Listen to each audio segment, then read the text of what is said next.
We are rolling. Hey everybody, welcome to another episode of the Creative Businessmen. Today we have actress and producer, or film producer, Victoria Bell with us. Thank Victoria, you, it's awesome to have you here today. Just want to tell everyone a little about yourself and we'll go from there. Thank you guys for having me here. Yeah. It's a great day to be in this awesome studio of all of you. A little bit about myself. I'm originally from Republic of Moldova. I've been here in the States for, 15, 16 years. I stopped counting a while ago, called this home. Yeah. Started doing film about 8-9 years ago. I love it very much. Very cool. Awesome. So you said you're from the Republic of Moldova? Yeah, it's in Eastern Europe. They had a big civil issue there years ago, right? I think we only have issues there. I mean, it's sad to say, but it's a very corrupt country, a third world country. No, there is no opportunities. All the young people leave, and it's the reason I left. My siblings are in Germany. I'm the only one here. I don't have anybody else. It's just me. I still love Moldova, but I love America even more because it provided me so much opportunities. And if you work hard and have the heart in the right direction, you can accomplish everything you put your mind to it. Very cool. How many siblings do you have? Just a brother and a sister. They're all older than me. I'm the baby in the family, and I always say I'm up to all these things, and I'm never stop wondering and doing new things. But they're both in Germany. They have their families and their children there. I miss them every day. I keep begging them, or telling them like, hey, if you come here, I can do this. We can. And they're like, no, we love our house, our lives in Germany, and I'm here because I love this country and I can't move back. Yeah. Now, what took you guys in the separate directions? Well, I came here from my third year of college. I did an exchange student program, and I only came to visit. My dream was to live in Paris and be a journalist. And ever since I came here for just half a year, I fell in love with America. I went back and I said, you know what, I'm going to graduate college and come back to the States because this is the place I feel so connected with. But my siblings on the other side is my sister's husband was a professional wrestler, and he was fighting for Germany, and that's how they moved there. They got their citizenship, and their children grew in schools there. And then my brother moved there with his wife, and then they're trying to get me there, like, oh, we have this nice house and a lot, and you have a garden here, and I love U.S. I'm still very happy and grateful for being here. Well, you have a lot of responsibilities here now too, right? So definitely, it's responsibilities as a filmmaker, as a citizen, and being able to tell stories that inspire the world and somehow inspire other people to create their own content. Right. Yeah. Now, you just recently produced a feature film. Heir the Wedge? Yep. Yes. Well, it was in July through August of last summer of 2020, right in the middle of Worst pandemic. time. Exactly. Thank God everybody was healthy. We have over 80 people on our team, and everybody was healthy. I was praying every day just to make sure for our safety, number one. We all follow the protocol, the COVID rules and guidelines, and we were very inspired. One of those things that it was so sad in this world to hear the news every day and how things are depressing in the rest of the world, and I wanted to still push forward. I know it was a bold step to do it in the middle of pandemic, and a lot of people told me don't do it, maybe wait a year, or but everybody on the team was so driven and so just they loved the story, and everybody worked so hard. And after that, seeing other people creating their own content and being inspired that they can do it too, that was the biggest accomplishment for me as a filmmaker and creator. That's awesome. Now, what got you into acting and filmmaking? And it was a point in my life. It was the lowest point in my life. I was it was pain that brought me to this. It was literally a point where I questioned everything in my life, and I was like, well, I might just go home, where the country where I said I will not go back to. But it was a place where my mother lived, and it was that comfort place where anybody who finds themselves questioning everything, like, well, maybe as the last resort I should. And I went back home for 2 months, and then I got even more depressed, and I said, no, what am I here to do? Found my love for art that I've always had. I always wrote and created stories. But then I came back to the States. I'd started with a Meisner class for acting, and I loved it. And then I started short little projects, just student films, and I found myself always being so bold to kind of connect with the directors and the writer and like, oh, so how do you see the story going and their visions? And then I'd kind of give my opinions and suggestions. I wouldn't do that now. But they somehow took those suggestions, and I found this collaborative process between the creators, and that inspired me. Like, well, if they find my ideas good enough to apply them on their projects, maybe I can do my own projects. And then I wrote a short film. That idea came to me. I was in a shower, right? All the good stories come in the showers when you can't get fast enough to a notepad to take the notes. But it was one of those crazy ideas. Like, wow, I should never do that. I should never expose that fear, right? Because everything comes from our fears or desires. Yeah. And I said, no, I'm not going to share that story of the world. That's crazy, Victoria. And then I stopped, like, no, maybe I should. Maybe that's the worst thing that I don't want to share. Maybe I should share. Right. And I questioned it for a while. I was like, well, why me? You know, I can't do it. I don't have the credits. I don't have the school. I don't have the... But then I started like, well, why not me? If not me, then who? Yeah. And I took that bold step. I'm like, I'm going to make a short film. I'm going to figure it out. I had no idea what I was doing, but I figured it out. And 10 short films later and a feature film and a pilot produced, here I am, and hoping to do more. Nice. That's awesome. Now Thank you. So were you, how old were you when you started acting and getting into film? Hey, now you can't ask a woman, right? or did you know at a young age, I guess? But, like you said you grew up in Moldova, and I'm sure it was a difficult place to live. It seems like a lot of creativity can come out of difficult circumstances. Well, Moldova was a communist country when I grew up. I only had one channel. It was black and white, and all it was promoting was how great Russia is. No offense, I love Russia and I have family and friends there, but the politics were very difficult for my country. Right. Russian language was made my own national language now, and my history got changed. And those who know that was not right. It was a heartbreaking point for all of our country and the youth, and that's why people left. And if you're trying to create anything that's outside the norms that they put you in those borders, you don't get appreciated. It's not even, those ideas are not accepted. But I'll write. I always wrote. I used to love writing poems, and that were a bit on the edge, that was putting the highlights on the issues in our country.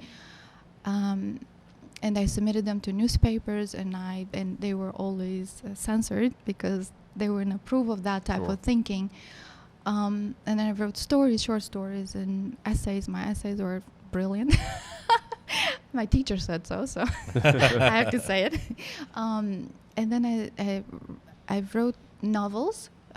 Well, it was a novel starting to happen, and then I changed those into scripts because I thought, well, the route to write a novel, it's so much longer, because ultimately the goal was to be on the screen. So let me change that and take the script route.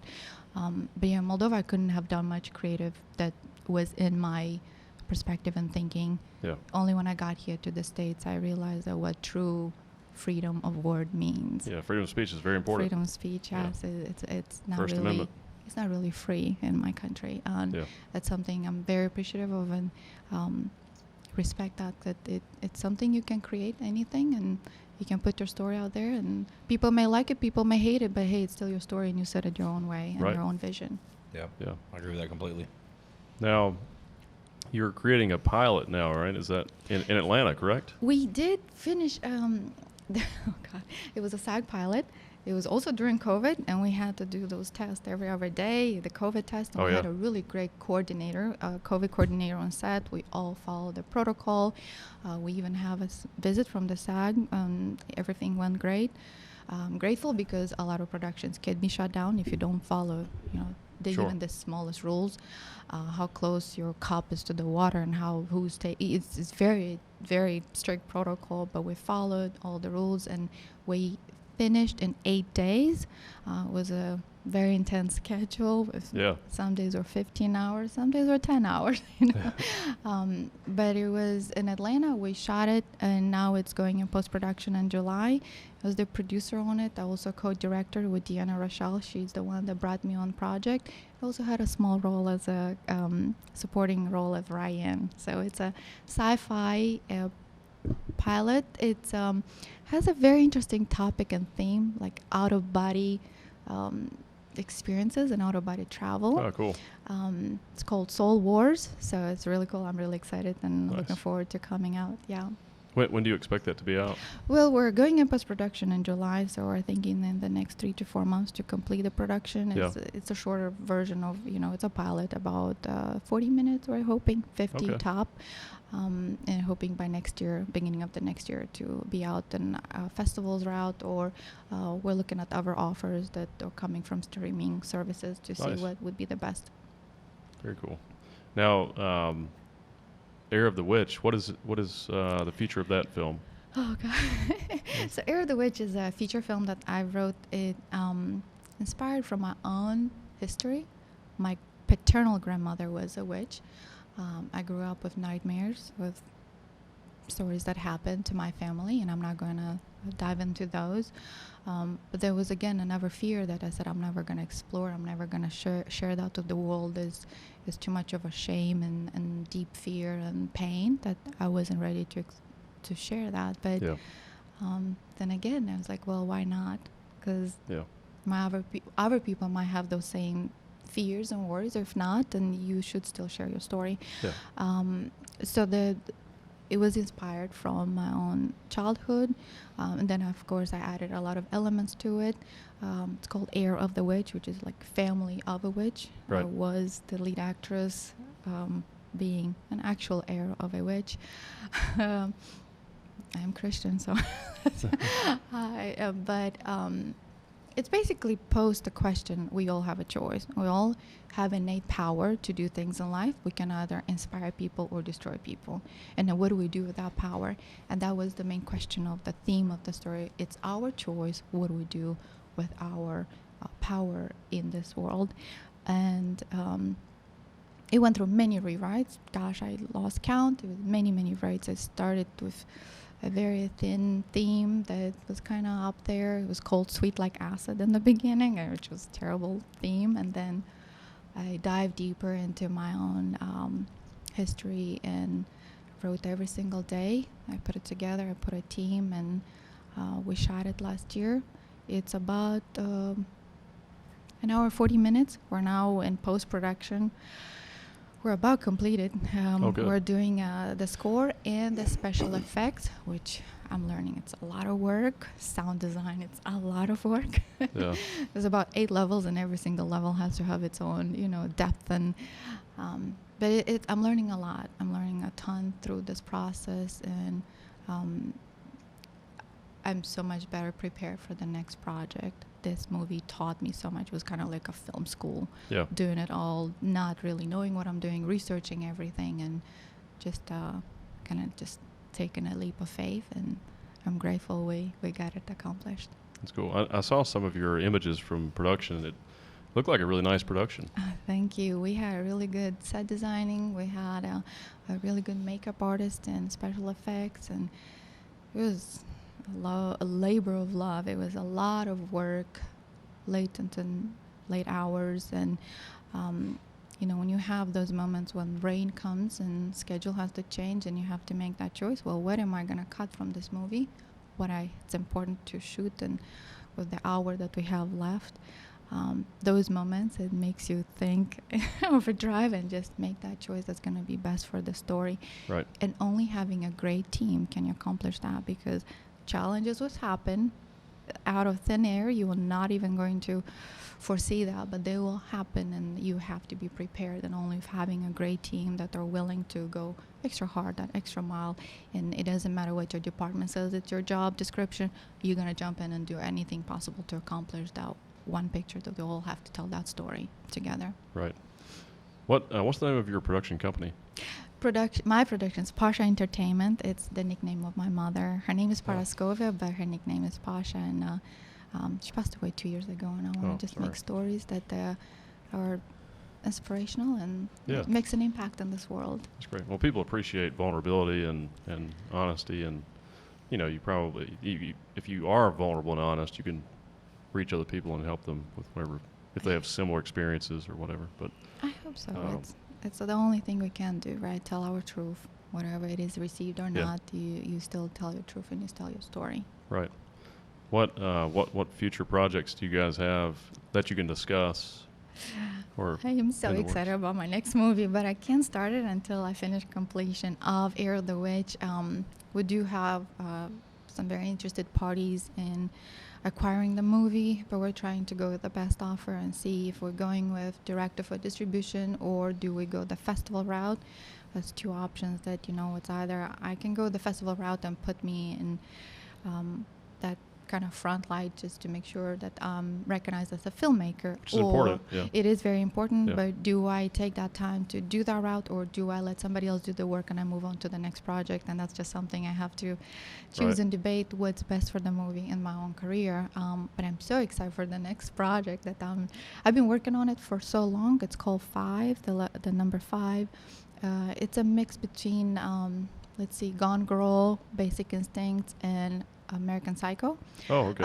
So it's like a thriller. It's a psychological thriller. It's it's just gruesome and seductive and crazy and twisted, and I love that concept. It's just been a work in process for many years. It was actually supposed to go in production before Heir of the Wedge. I was in conversation with a producer who just was a con artist. He never did deliver on his promises. We had contract signed, we had proof of funds that were all false. And when I found that out, I took my losses. It was time invested, it was money invested. I learned my lesson, I moved on, and I made Heir of the Wedge on a lower budget, on something that I can accomplish with my own resources, with my own team in Charlotte. Right. 5, it's a larger production that requires more funds, and that's why I put it on hold. But with that, now the thriller 5, it's so much better. The story got so strong that I'm literally so excited to start that I would start yesterday. But as in every filmmaker, you have a responsibility for your movies to see them through completion. So once Heir of the Wedge is out in the world, I will fully dedicate my attention to 5, and I know everybody on my team are excited and waiting for the next project so we can all jump in to make magic together again. That's awesome. What you were talking about, that's really hard, when you're starting to make movies and stuff, and then there's all these people that just come out of thin air that are like, we can help you, we have money, and all this kind of stuff. I've seen it for many, many years.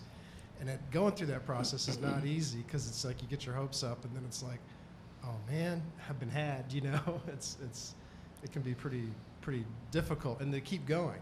It is, and it's sad to say this, but a lot of people in our industry get caught up in those deals or producers that come to you and promise you something, and that can happen throughout the process. Like even in distribution, somebody can come and take a fully completed movie, and you may never see a dime or never have. It's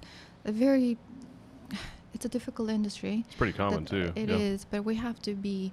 One, we have to keep our hope and be strong about telling story no matter what. But 2, you have to do your due diligence and your research. And in show business, it's a short word. Business, it's a longer word. So you have to do your research about business, about money, investment. What's your audience? Who's going to receive this movie? You can't just go in blind and say, I'm just going to make a movie. Well, what are you aiming to get out of this movie? Has to be marketable. Exactly. Are you trying to get fame? Are you trying to make money, or are you trying to just tell a story and inspire the world? You have to choose, and you have to be willing to accept that only less than 2% of the movies in this world actually make a profit, which is really hard numbers and really hard for us to accept that.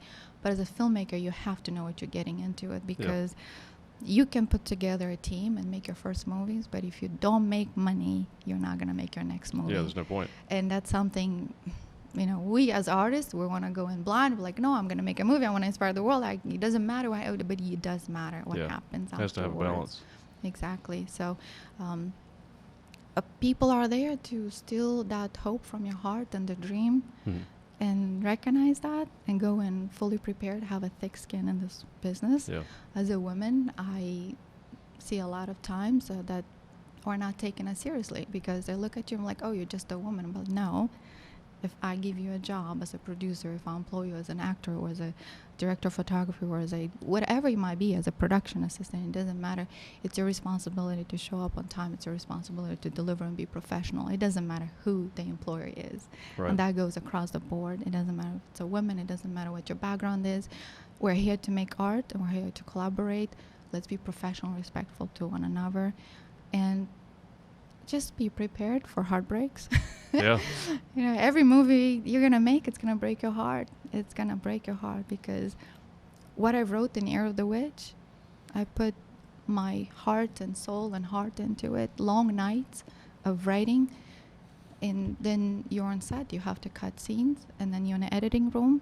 Out of 3 hours, I had to make an 1.5 hour movie. I literally broke my heart because I knew the dedication I put on those arcs of the characters and the dialogue. And well, if it has to go, it has to go. You have to look at the big picture. We're here to make a movie that's successful, that reaches people. Yeah. And you have to do what you have to do. Right, yeah. I think it's a great time for filmmakers, though, especially indie filmmakers, because it's so easy to get your work out there now. Like if you produce something, you could even just put it on YouTube and make money on there if you go that direction. It is, but it's also very competitive Oh, because sure, yeah. everybody wants to make a movie now, which is great. I think Yeah. it's great. I want people to tell their story. It doesn't matter what impact has and whatever way the audience receives it. But it's also very competitive, and you have to Mhm. fully know that going into this industry. It goes back to, the business, the money, what's your research, what's going to be your return on investment. It's important, and if you have investors, I respect other people's money more than my own, so you have to be very careful how you spend the money and make sure that they're satisfied at the end so you can make more money, Right. more movies, More and movies. monies. Well, both, right? Exactly. It takes money to make Definitely. movies. Exactly. Definitely. And a lot of investors, I'm sure, sometimes will take a long-term approach, like they're making a commitment to you that maybe you're going to have those same investors over multiple productions. And they're looking at it as they may not necessarily make money on any of the ones, but they know that if they make money on one of them, it pays off for all of them. So it's one of those things, if you're respectful of the money and there's a lot of open communication and it's done in as fair way possible, like we've got this saying, like, I'll make money with you, which means I need to be willing to lose money with you, right? Like it's not one-sided, right? So if you end up with an investor that has that understands that that's part of it, that some of these we're going to lose on, some of these we're going to break even on, and we're going to strike magic on something, and at some point we're going to make money, right? And like that's a really cool thing if you can get that kind of worked out. It is, So- and that we as creator has to recognize that it's not tangible, right? It's just an idea in our head, and Yeah. that's all we have. And we go in so excited, like, well, but this is a great script, and it has to be made. And there is a billion other script out there, and a billion stories that are so poignant and important, and they have to be told. Every story deserves to be told. But then it takes money to say that story, to tell Yeah. that story. Yeah. You have to pay your people if you respect them. You have to. It's an industry where we're trying to cut corners. We're like, well, can you do it for free? But no, respect the industry enough to pay your people. And I agree. and recognize when you go to an investor of your idea that it's not tangible and you don't know. You can expect it, you can make those prognoses that it's going to probably, hopefully happen. This is going to be our return investment, but we don't know, Right. Big No studios guarantees. Yeah. invest millions and they lose. And then there is Paranormal Activity that invests $13,000 and then they have 150,000 times They crush their it. investment right at the end. Yeah. So we cannot know. It's a very volatile business, that industry, that we can't predict what will happen. And that's why I always encourage creators, as your first project, don't go for millions. Yeah. I'm sure your story deserves the millions to be told and the fully picture you envision it, but try for a lower budget. Try for 100,000. Try for 50,000 if you can make your first feature. Even 10,000 if you can. I mean, I don't know how, but right? If you can make your first feature, tell a story, and then put your mark there in the world and tell them, because then when you approach those investors, you can say, okay, this is my take on how I see things, my unique vision, and can you come on this ride with me? And we together invest, and we may win some, lose some, like you said. Yep. But yeah, it's an industry where we have to be aware of what it takes to make a movie. Yeah, I agree with that, and I think all business in general, there's no guarantee of outcome in life, period.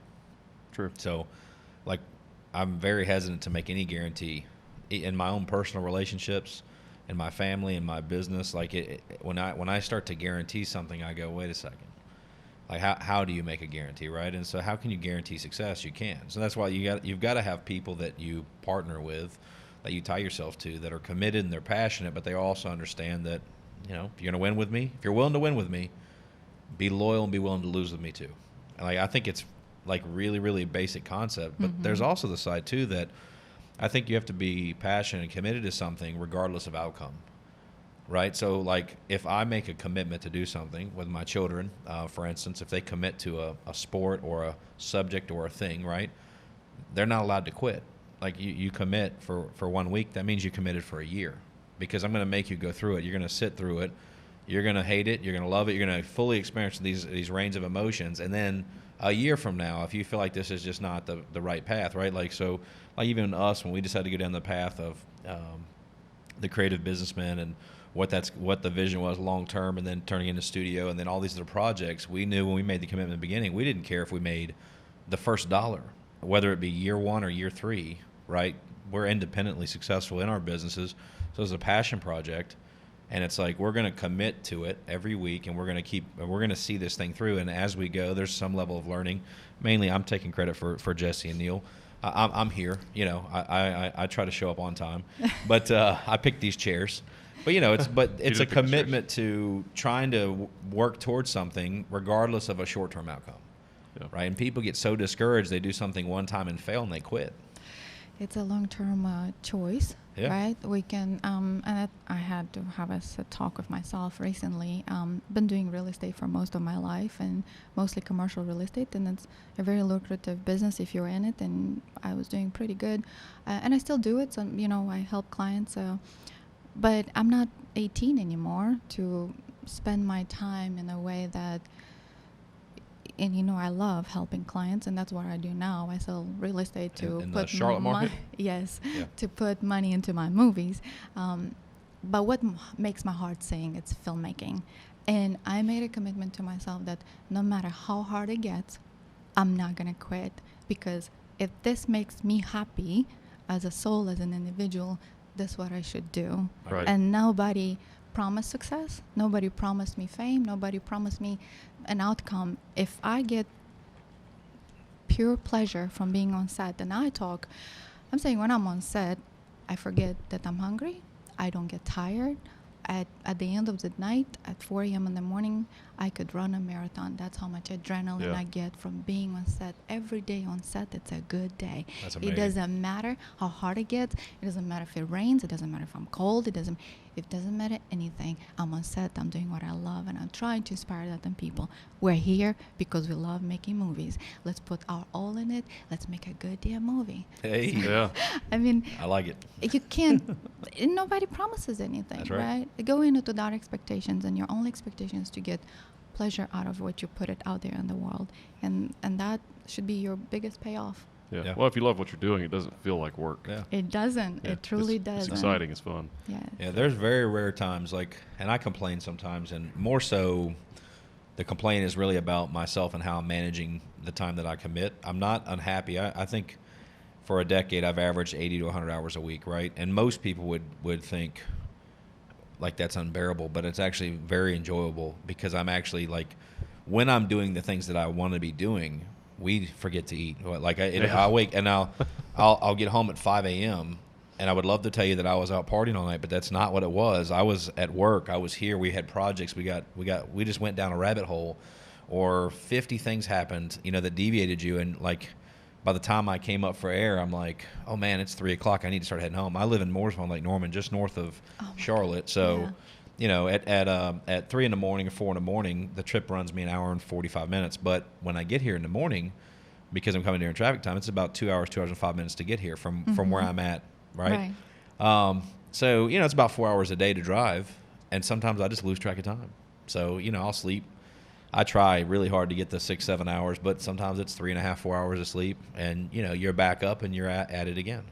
So I can definitely understand and appreciate that passion, which tells you that's what you should be doing. Right. Yeah, and that's what gets you out of the bed, right? Yeah. Like we have your goals so big that scares you, and that vision for the future that, other people inspire me, obviously, that they tells me if they done it, then I can too. But then I want to do it my way. That's right. And then those goals that are if I told you right now, I'm like, okay, girl, that's kind of, but it's not. Yeah. If you put the work every single day, do something for your goal. Yeah. Every single day, work for yourself. Do not let the time go. Like last year, it was COVID. Everybody kind of took a seat back and be like, I'm not. No, you work at yourself, improve yourself. Yeah. Your knowledge. There's so much knowledge out there. You cannot just sit back. Just take it out of, YouTube. It's a whole university degree you can get on YouTube nowadays. Like, it's just crazy how much knowledge we have. And if we choose not to do anything about it, then that's also a choice, right? I agree. That you consciously make. Like, I'm not going to improve myself. And that goes in every department. It doesn't have to be film. It can be you as an individual and your goals or who you want to be in this life.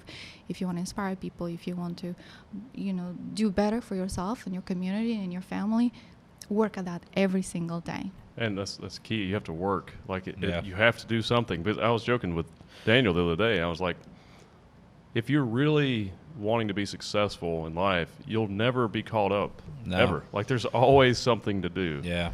Like, you could never be caught up. And if the very few times in life where I felt like I was kind of caught up on some stuff, I got really depressed. Yeah. Like, it was. And I'll think with me, it was probably the low points in my life too. Yeah. I was like, I've got nothing to do, and I was at the lowest point. Like, it's like, so you had to find something to do. Yeah. And it goes with every area of your life, and it just sit down with yourself, with your thoughts, journal down, write down what you want to do, what you want to accomplish, and get at it. Just get it done.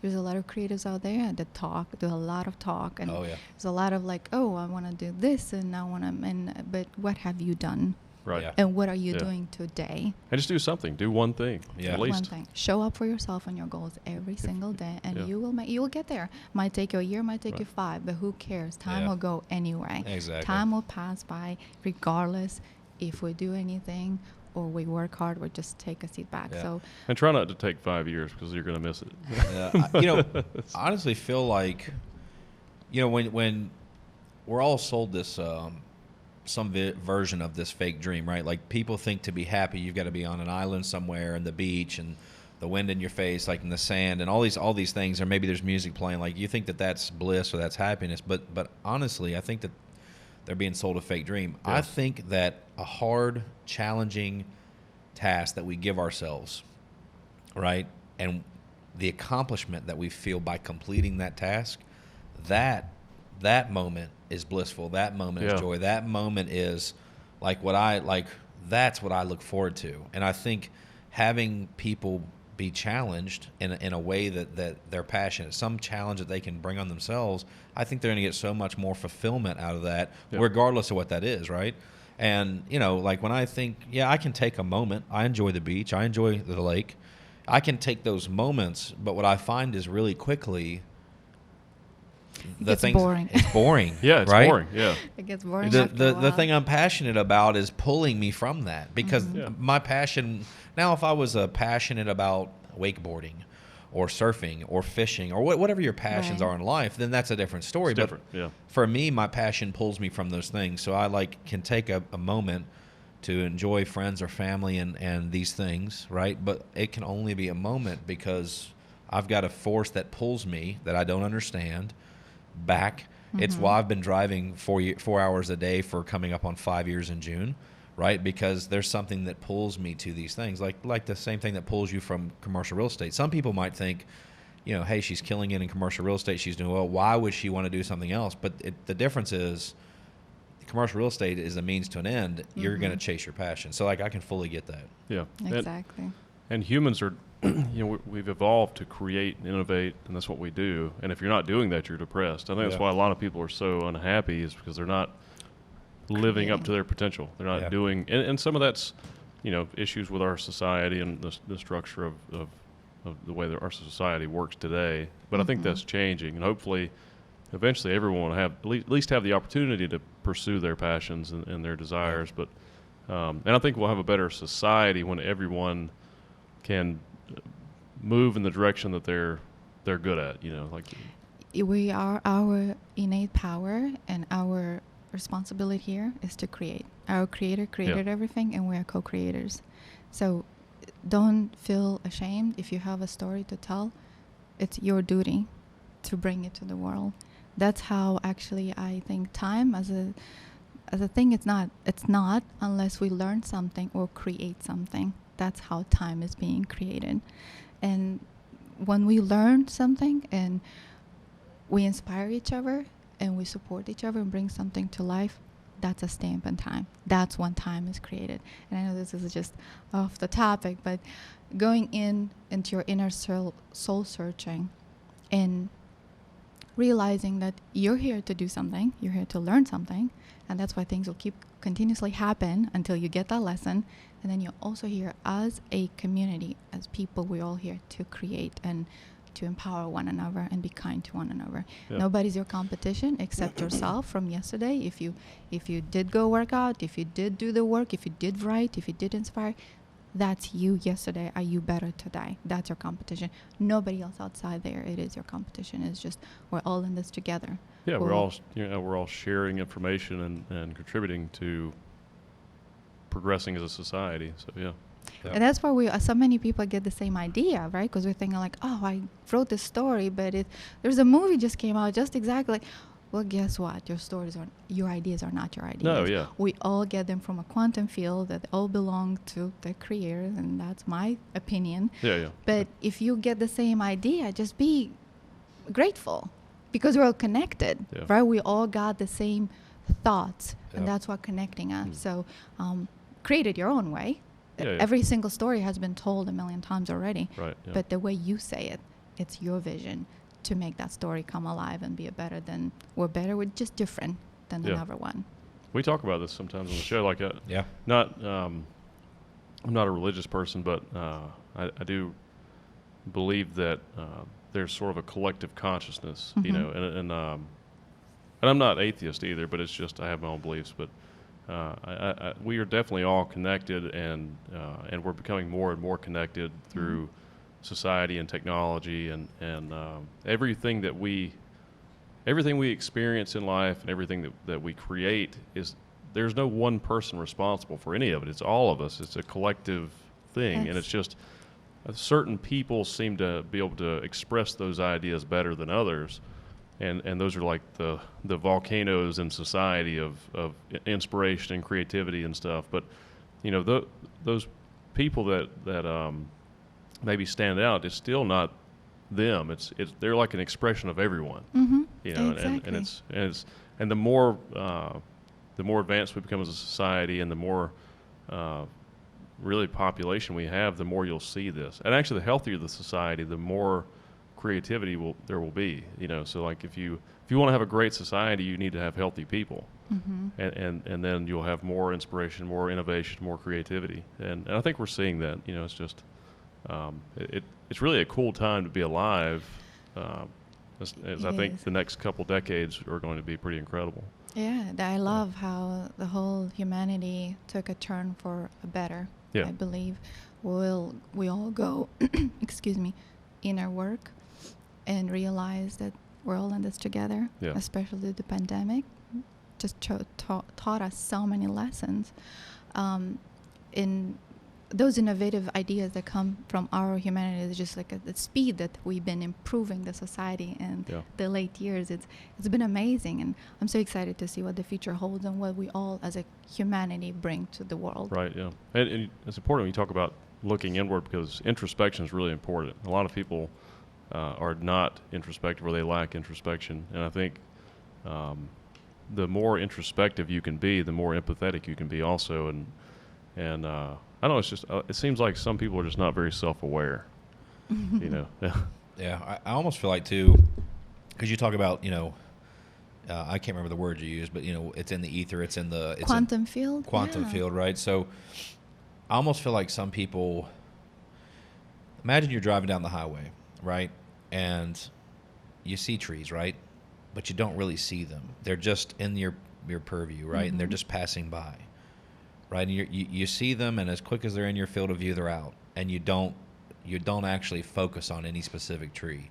And I almost feel like that's how people are with the quantum field. Like there's this that we all have access to, right? And for whatever reason, some ideas people will pull out, right? And there's some kindred spirit or some soul that's similar to yours that you guys think you have the same idea.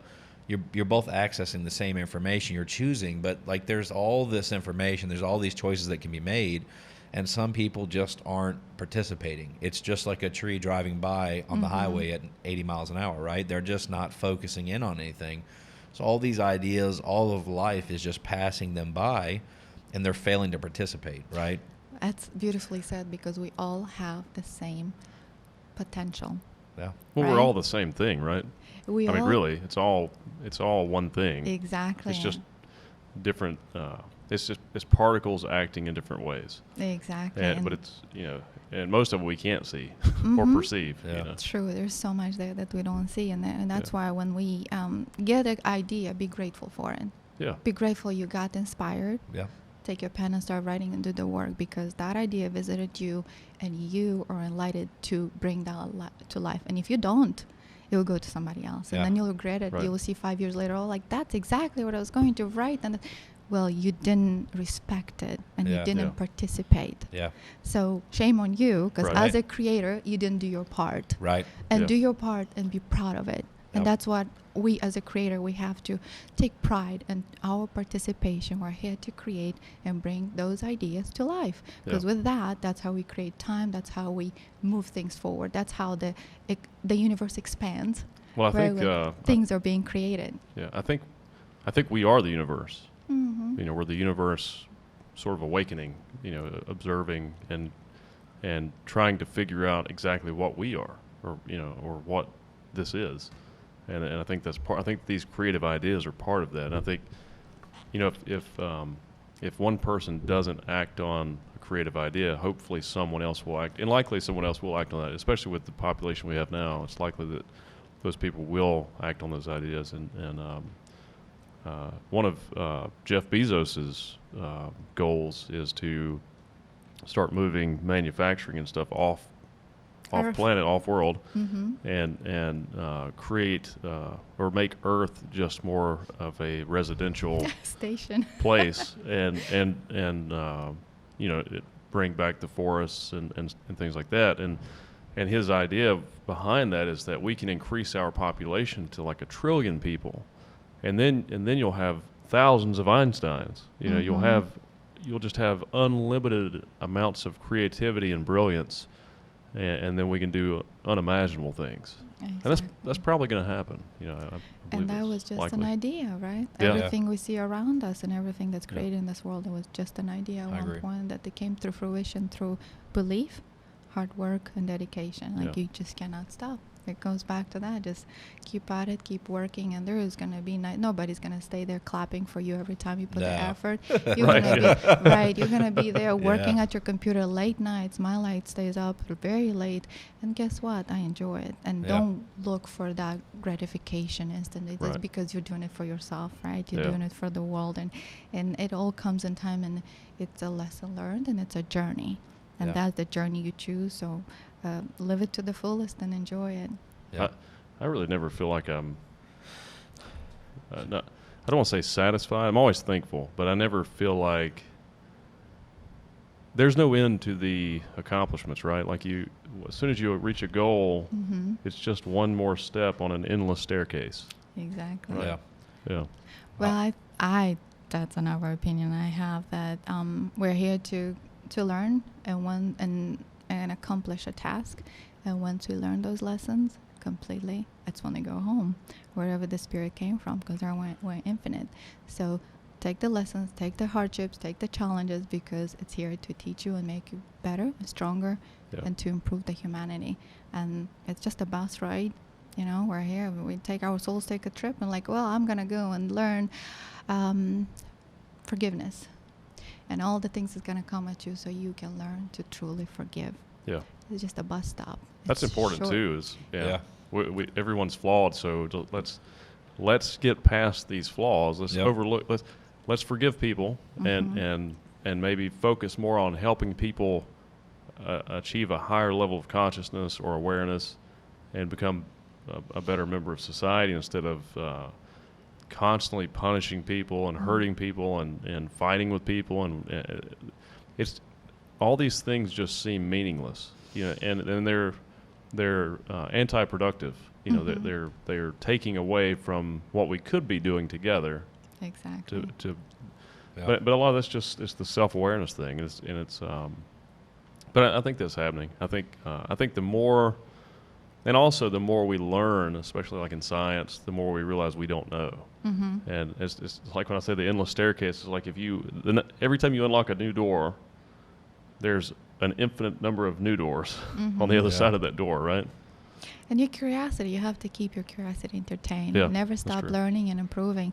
My mom will always say like, oh, my daughter, she's the most curious of them all. I've always been learning and taking classes, and now I'm studying at UCLA. I'm doing a directing course, and Cool. things like I took things backwards because I did my feature film. Now I'm learning like, oh, that's what I was doing there. That's where I'm meant to be. Oh, okay, I got it. So I love it. I love information. My brain is like a sponge. If I don't keep it entertained and get information in it 24/7, then I get bored and I get into trouble. Or it's just something that we always have to fulfill that curiosity and keep learning, keep improving, and better yourself every day and work at your goal every single I day. agree. Well, that's great that you're taking that course because you're just sharpening your blade, right? Yeah. I mean, you're improving your craft, and I'm sure you're hearing some things you already know, but you're learning new things you don't know. That Always. you're just adding layers to the complexity of the art, right? Always. It's a never-ending journey where you keep Right. learning, and that, like you said, it opens new doors, and you the more you know, the more you want to know. Yeah. Right? Your curiosity keeps you going in that direction, and follow that. My first few years in business, a long time ago, maybe 5 or 6 years in, I was like, man, I've solved so many problems. How many more problems can there be, right? Surely there's no other issues we'll run into, and it's endless. Like I eventually just realized like the problems never stop because that's part of what I do is solve problems. Yeah. And Now we look for that. if you run out of problems, you have nothing to do. Yeah, we look for problems Yeah. now. So like you're constantly trying to keep the train on the tracks. But anything that you can do to improve your knowledge or get a little ahead, it's just an investment in your abilities. And it's never too late to learn, right? Like some I people agree. say, like, why would I take a course now? By the time I graduate, but like, how beautiful it is to have that knowledge in your heart. Yeah, and the time's going to pass no matter what. It doesn't matter if you hopefully Yeah. you'll get to apply it, that knowledge. Yeah. But how beautiful is just to have the knowledge, just to be an enlightened person, that you are somehow comforted in that. Right? You're right. Well, this is a problem that we have, and everybody struggles with levels of this, but it's we aren't able to practice delayed gratification, right? Like it's like a person that doesn't want to read a book, right? Because they don't want to commit the hours that it takes to read one, right? And my whole thought process behind that is if I could read one book and learn one thing, if I can just learn one thing in the book that reaffirms something, an idea that maybe I forgot, a thought, an inspiration, something. If I can get one thing from that book, it was worthwhile. Yeah. You know, that was my thing. The same thing with when I look at learning, is it Huberman? He had turned me on Dan to Huberman. to a podcast, and I think I'm gonna feel bad. He'll probably never see this, but I think he's like a Stanford professor or something, right? Yeah. I'm heavily attracted to intelligence, and I mean like the level of understanding, the way he goes through it. There's more value per minute in his podcast as far as the type of what I'm looking for than in any other podcast out there. There's a few that are close, that are up there, that are at that high level, and I really, really enjoy it. And so while you were saying you're always trying to learn, like I spend a lot of time in the vehicle. I read a lot, but I also listen to a lot of podcasts, right? And I find myself very rarely listening to music, and normally that's when my brain's on overload, and I'm just trying to check out for a little bit and reset. I'll listen to some music, something that I don't have to really listen. It's just something, some noise. But normally, I'm trying to learn, right? I'm trying to, and it's the compound effect of all these things over time, and and it sharpens the person you are. And I mean, it's very rare that I don't hear something in one of these higher level podcasts or one of these a nice book. It's very rare that I don't have a conversation like with you today where I'm not benefiting from this conversation, right? The conversation we're having today is going to benefit me in my life in the future. Yeah. Vice versa. And we're here to exchange, Yeah, right? yeah. We exchange Yeah. information and energy. Yeah. That's right. Right? Bring forward your best energy and also reciprocate that Right, from each yeah. other. And if we all walk out of here better humans and more informed, that we accomplished the That's right. meeting for We won. today, and That's it's right. beautiful, and that's what we're here for. Yeah. Definitely. So, It's interesting you talk about the music thing because I love music. I really enjoy it. I wish I'd have started playing music younger. I still play some music, but I'm not great at it. It's just, for me, it's like a good creative outlet. What instruments do you play? A little guitar, Yeah. drums, try to play. But it's gotten more difficult for me to listen to music in my vehicle because I have a lot of chatter in my mind. Like I'm always thinking, and there's always the constant chatter of ideas and stuff. It just never it stops. feels interruptive. Yes. Yeah. And if I start listening to music, it turns up the volume in my chatter.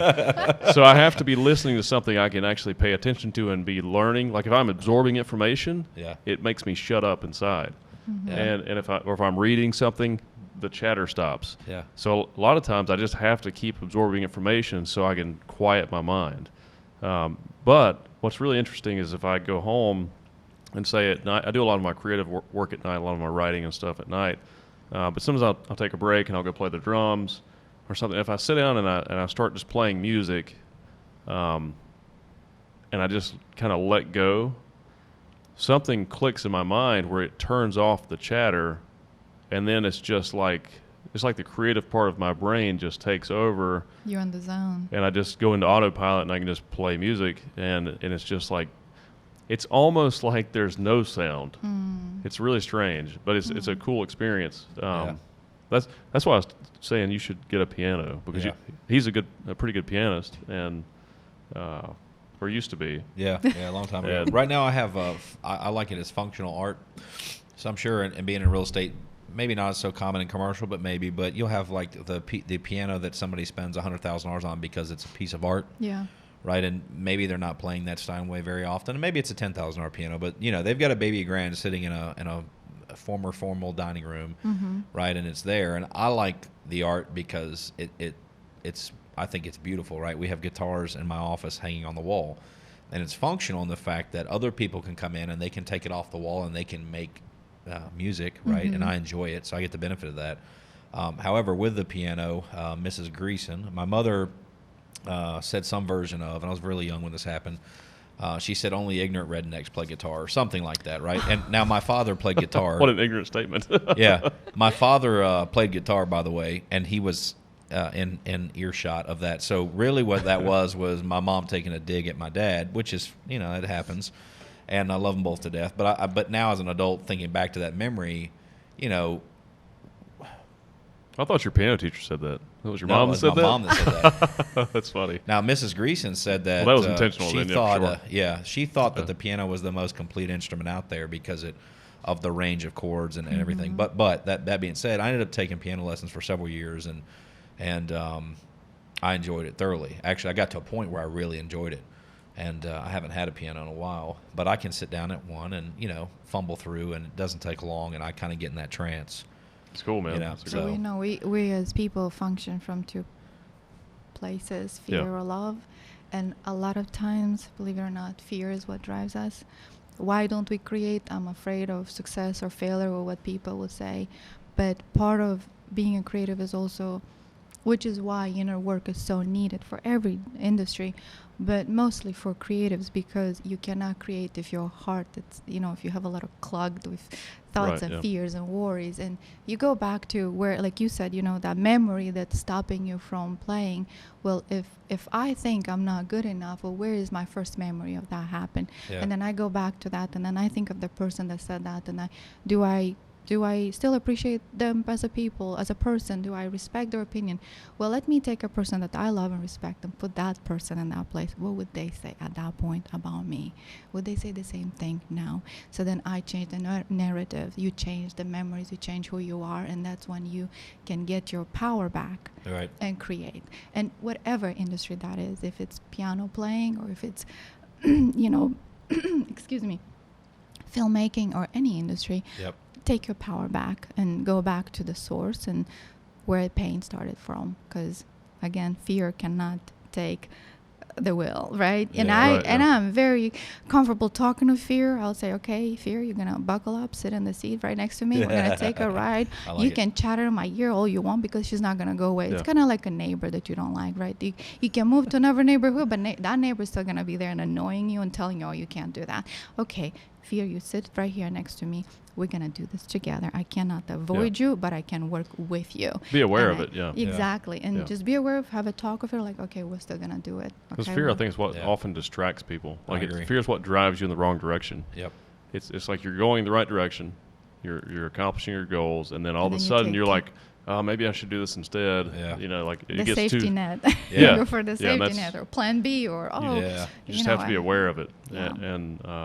And also anxiety. Anxiety is a good thing. Like a lot of people try to silence the anxiety. They use medication and different substances to stop the anxiety, like SSRIs and stuff. But you need that anxiety in your life. It's what pushes you and drives you, right? Right. If you don't have those butterflies and those worries, then you're not really excited or worried about it, right? So it has to be with a stake, right? Yeah. Like if I'm putting everything and I want to make art because my heart is in it, that's what I'm gonna do, no matter my worries and fears. If I have to do deep breath work, if I have to do inner work, I'm gonna do whatever it takes to get me to be the full human that I'm supposed to be to create the art. And that journey never ends, because when it ends, that's when we check out the bus, because the trip is complete.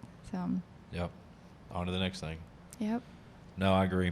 No, and I agree with that completely. And I think, you know, there was this general, and I'm not going to do this story justice, but just like a really quick version of this is this general went to conquer this land, right?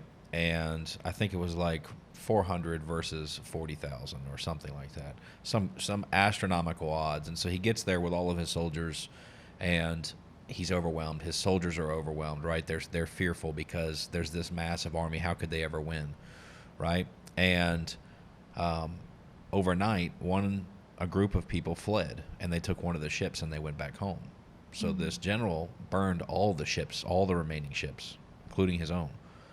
And his thought process was, and what he said to his men were, there is no going home unless we take their ships, right? And so then they fought this war, right? And they won, and they went home on enemy ships, right? This was, now, whether you're pro-war, against war, et cetera, is not the point of the story, but the point of the story is he took away their plan B. Their only option was to succeed or die trying, right? That's a beautiful story. Right? Very inspiring. And I think that's the thing. Everybody takes that voice in the back of your head that maybe it's doubt, maybe it's fear, maybe it's whatever it is. It's this thing, right, that tells you to play it safe, right, that creates this plan B. And, you know, they let fear dictate that they're actually going to take plan B, right? They never fully commit to plan A. They're never fully committing to the possibilities that could be. So, like, for me, it's, you know, my only plan B, my only safety net that I need is a promise that I made to Jessica, to the mother of my children, that I will not lose again, because I did this once.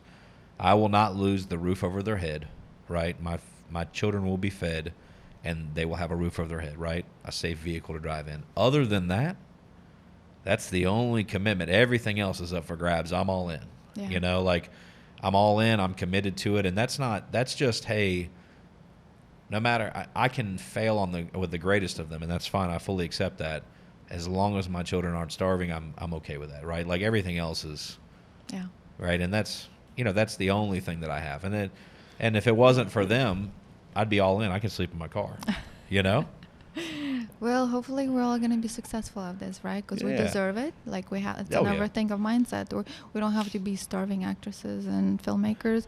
We can and will achieve the greatest success as long as we put our heart into it and do it fully committed to it. Yeah. And that's another thing that we can't have that mindset that, I have to lose this to have this, or I have to sacrifice this.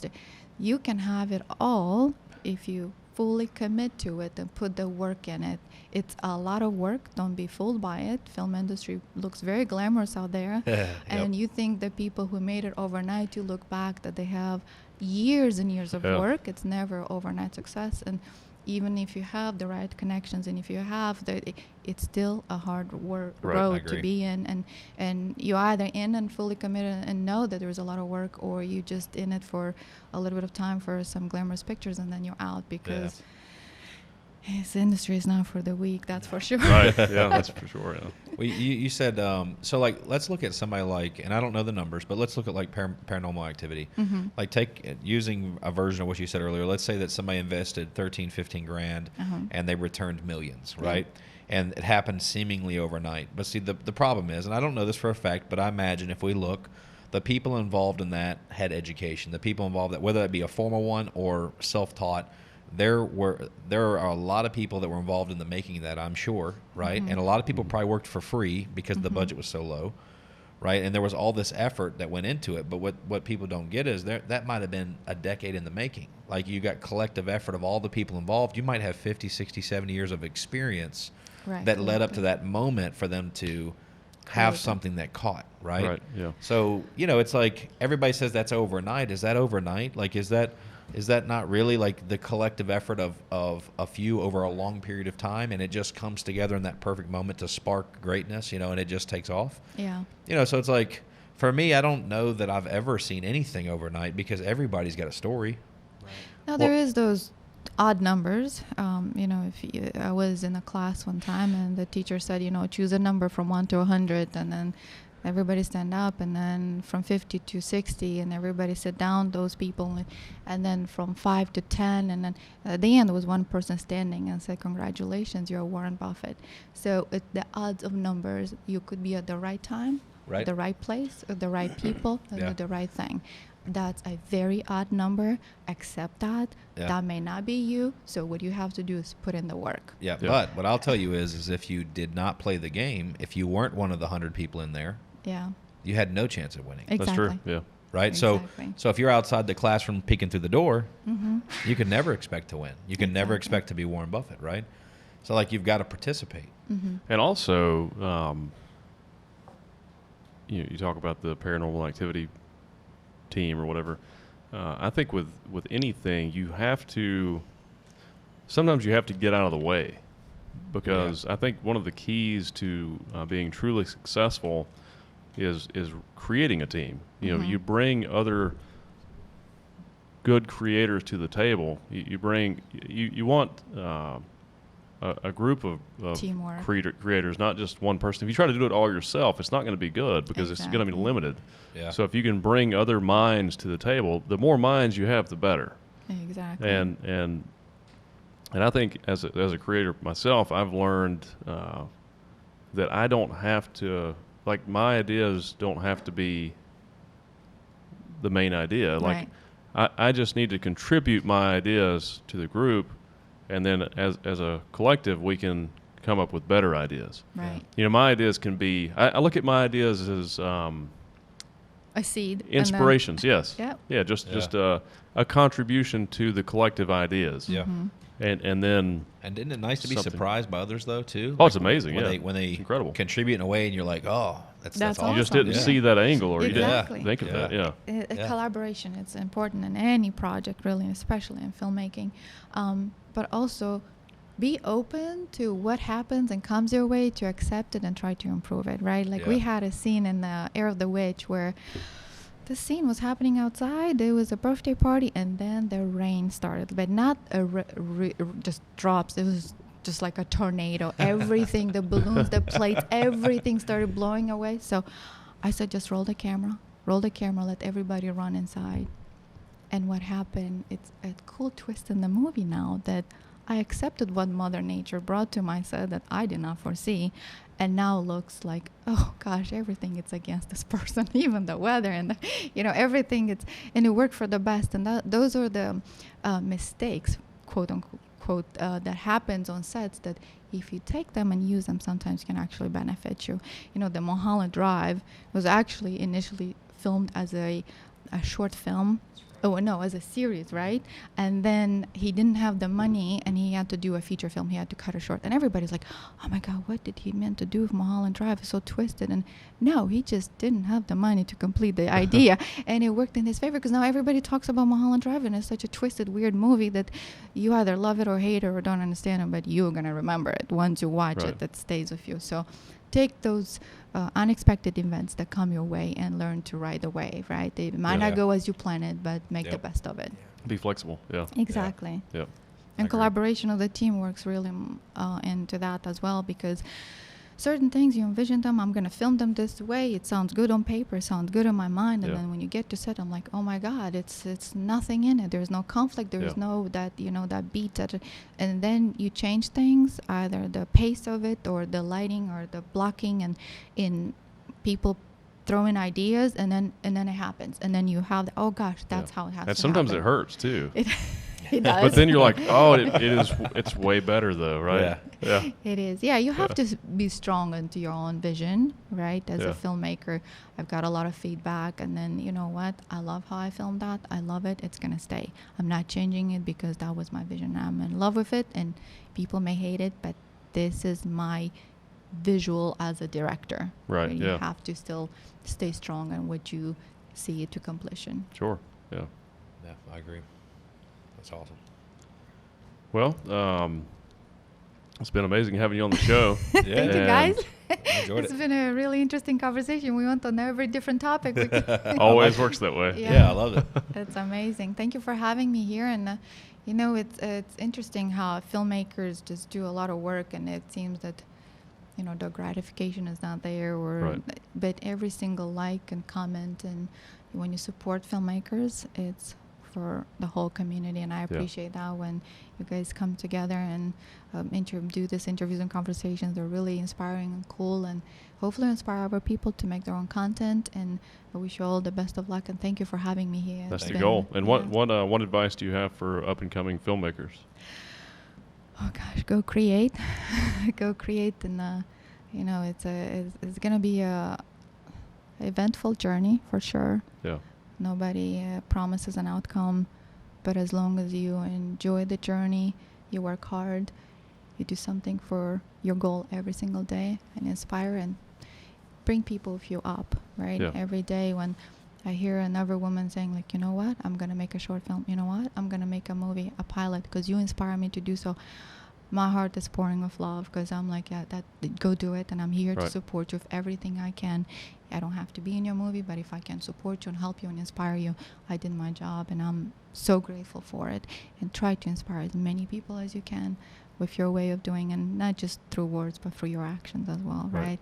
Create content, and don't worry about the outcome. It's just like your children. You raise them the best you can, and then you send them in the world. Maybe people might not like them, but hey, it's your creative children, and just release them in the world and hope to inspire the world. Yeah, and the more you do it, the better you get.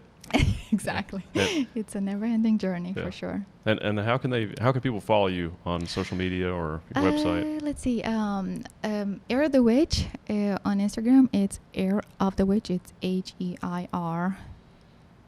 the Wedge. And my personal it's Victoria_filmmaker. Facebook is Victoria Ubel. My website is heirofthewedge.com for my movie. My production website that's coming up soon for Pasha Entertainment and Productions. Just, find me, send me a message, a DM, if I can be here of any help to just brainstorm together and develop an idea and do something good in creative world. I'm here for you. Awesome. Well, Thank you. yeah, thank you. all. It's our pleasure. And I hope you guys enjoyed the episode. If you did, please be sure to like and subscribe. We'll see you next week. Bye, guys. Later, guys.